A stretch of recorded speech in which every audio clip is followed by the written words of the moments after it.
Kapitulli 8.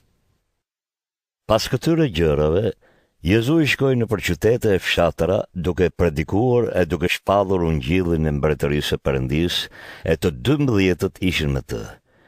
Ishin edhe disa gra që Jezui i kishte shëruar nga shpirtrat e këqij e nga sëmundjet. Maria, që quhej Magdalen, prej së cilës ishin dëbuar 7 djaj, Joana, gruaja e Kuzit, kujdestarit të pasurisë së Herodit, Suzana dhe shumë të tjera që kishin bërë pasuritë e veta në shërbim të Jezuit e të dishepujve. Kur mblodh një turmë e madhe me njerëz që vinin tek ai nga qytete të ndryshme, Jezui foli me shëmbëlltyra.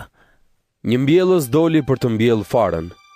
Ndërsa po mbjellte disa fara ra në rrugë dhe njerëzit i shkelën, e zojtë e qiellit i hëngrën. Disa të tjera ra në gurisht, dhe sa po mbinu thanë se nuk kishin ujë. Disa të tjera ra ndër ferra. Ferrat u rritën së bashku me to e u azun frymën. Por disa të tjera ra në tokë të mirë, dhe kur u rritën prodhuan 100 fish. Pastaj tha: Kush ka vesh për të dëgjuar, le të dëgjojë. Pastaj dishepujt e pyetën se çfarë kuptimi kishte kjo shëmbëlltyr. Jezui u përgjigj: Juve ju janë bërë të njohura të fshehtat e mbretërisë së Perëndisë. Ndërsa të tjerëve u flas me shëmbulltyra, që të kenë sy e të mos shohin, dhe të dëgjojnë e të mos kuptojnë. Shëmbulltyra është kjo. Fara është fjala e Perëndisë. Farat që ra në rrugë janë ata që e dëgjojnë atë. Pastaj vjen djalli dhe rrëmben fjalën nga zemrat e tyre, që të mos besojnë e të mos shpëtohen. Farat që ranë në gurisht janë ata që e dëgjojnë fjalën dhe e pranojnë me gëzim, por nuk e lënë të zërrënj. Ata besojnë vetëm për pak dhe në kohën e sprovës e braktisin besimin. Fara që ranë ndër ferra janë ata që e dëgjojnë, por gjatë udhës u azën frymën shqetësimet, pasuria dhe kënaqësitë e jetës, dhe frytet e tyre nuk piqen. Fara që bie në tokë të mirë janë ata që e dëgjojnë fjalën dhe e ruajnë në një zemër të ndershme e të mirë. Këta mbesin besnike japin fryte. Askush nuk e ndez kandilin për ta vënë në magje apo në shtrat. Përkundrazi, vihet në mbajtsen e vet, që ta shohin dritën ata që hyjnë brenda. Asgjë e fshehur nuk do të mbetet pa u zbuluar, dhe asnjë e fshet nuk do të mbetet pa u njohur e pa dalë në dritë. Kini kujdes për mënyrën se si dëgjoni, sepse atij që ka do t'i jepet edhe më shumë, por atij që nuk ka, do t'i merret edhe ajo pak që mendon se ka. Nëna dhe vëllezërit e Jezuit shkuan për ta takuar, por nuk mundën të arrinin tek ai për shkak të turmës. Atëherë i thanë Jezuit: Nëna jote dhe vëllezërit e tu janë përjashtë dhe duan të të shohin. Por ai u tha: Nëna ime dhe vëllezërit e mi janë ata që e dëgjojnë dhe e zbatojnë fjalën e Perëndisë. Një ditë, Jezu i hipi në një varg me dishepujt e u tha: Le të shkojmë në bregun tjetër të liqenit. Kështu u nisën. Ndërsa po lundronin, Jezu i në zuri gjumë. Pa pritur filloi një erë fort mbi liqen. Varga po mbushej me ujë e ata ishin në rrezik. Dishepujt ju afruan Jezuit, e zgjuan dhe i thanë: Mësues, po mbytemi. Ai u zgjua, e qortoi erën dhe dallgët kërcënuese, të cilat pushuan. Pastaj u bë bonac.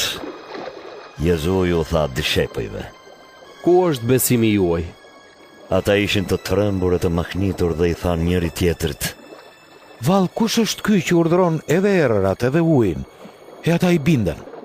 Pastaj arritën në krahinën e Gerasenëve, që është nga ana tjetër e liqenit, përballë Galilesë. Kur zbriti në breg, Jezu i doli përpara një njeri nga ai qytet. Ky njeri ishte i pushtuar nga djajt dhe kishte kohë që nuk vishej e nuk banonte në shtëpi, por në varreza.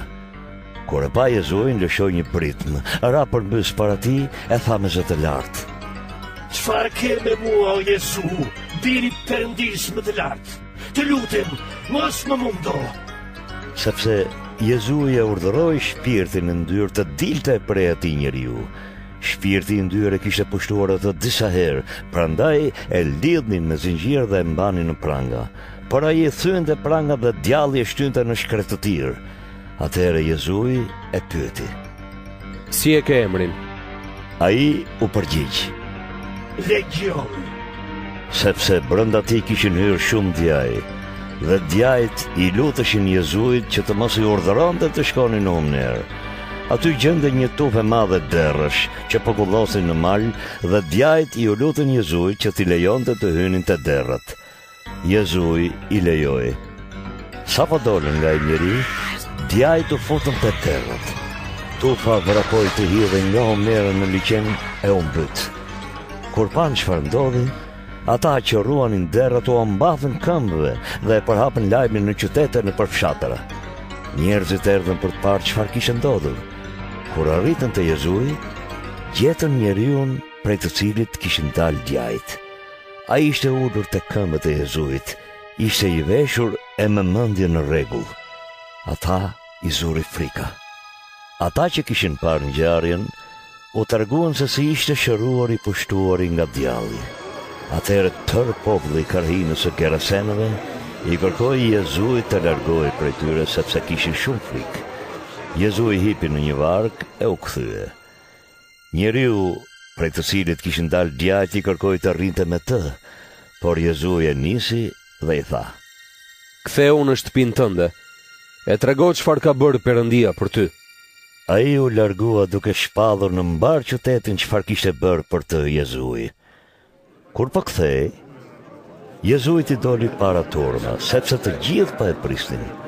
Atëherë ju ofroi një njeri me emrin Jair, që ishte kryetari i sinagogës. Ai era ndër këmbë Jezuit dhe ju lut që të shkonte në shtëpinë e tij. Se vajza e tij e vetme që ishte 12 vjeç ishte duke vdekur.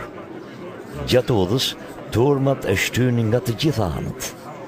Dhe një grua që vonte prej 12 vjetësh nga hemorragjia, megjithëse kishte shpenzuar gjithçka që kishte pasur, askush nuk ishte mundur ta shëronte.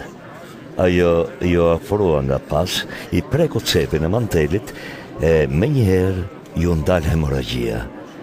Atëherë Jezui tha: Kush më preku? Meqense të gjithë e mohuan, Pjetri i tha: Mësues, turmat po të rrethojnë e po të shtyjnë. Por Jezui tha: Dikush më preku, sepse ndjeva fuqinë që doli prej meje. Atëherë gruaja, kur pa se nuk mund të fshihej, erdhi duke u dridhur, i ra ndër këmbë dhe tregoi para gjithë popullit përse e kishte prekur Jezuin e si ishte shëruar menjëherë. Jezui i tha: Bi, besimi yt të shpëtoi. Shko në paqe. Ndërsa po fliste, erdhi dikush nga shtëpia e kryetarit të sinagogës dhe i tha: Jo të bi i vdiq, mos e shqetëso më mësues.